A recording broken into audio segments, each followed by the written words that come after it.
Okay, so magandang araw po sa inyong lahat. Ngayon ay mag-unbox po tayo ngayon ng Praglure.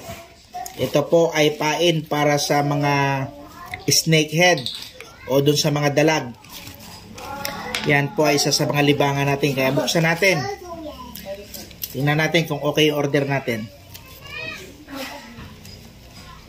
Isa lang po ito. Nag-iisa ito na Praglure. 106 po ito. Ayan, ganda oh. Wow. Ganda. Moreso. Galing pa ng China ito. Kwan pala siya. Hindi po siya kwan pala.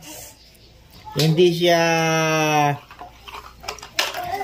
yung kwan. Hindi po siya yung tawag nito. Goma, no? Hindi po siya rubber. Kuan po siya plastic. Plastic po siya, plastic. Ayan. Tapos mayroon siyang mga buntot-buntot na yan ang kulay. Tapos ito yung magpapaakit sa dalag. Ito po kuan ito kasi nag-i-spin po ito eh. Yan oh. May ikot po to. Pagka hinila po ito, diba, hinila po ng ganyan, yan. May ikot po ito, may ikot. Ganyan po, oh. Yan. Yan. May ikot po yan. Pag na-spin, pag hinihila.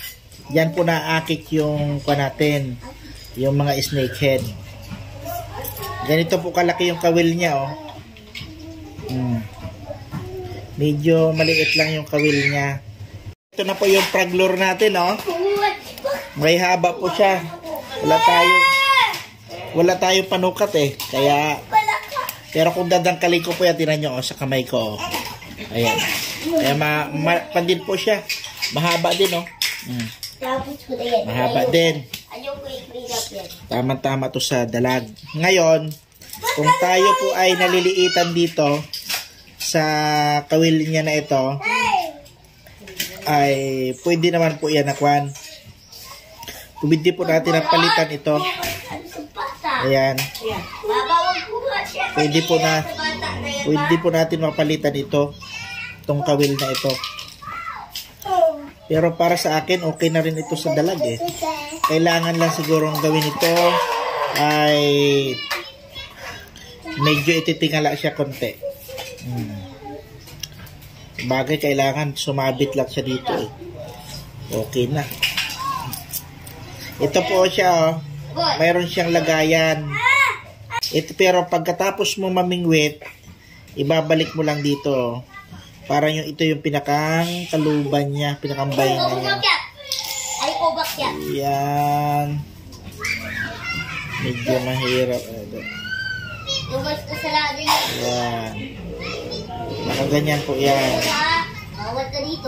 Yan. O, naibalik na po natin para hindi po siya sumabit. Ay, mayroon po siyang pinakang kaluban. Yan. Okay na. Ayan. Balik na natin. Hanggang doon lamang po. Sana ay nagkaroon kayo ng idea. 106 po ito. Ito isang Praglure na ito. Ayan, 106 po yan. Green na, kulay green na palaka. Gustong gusto ng dalag to. Ayos.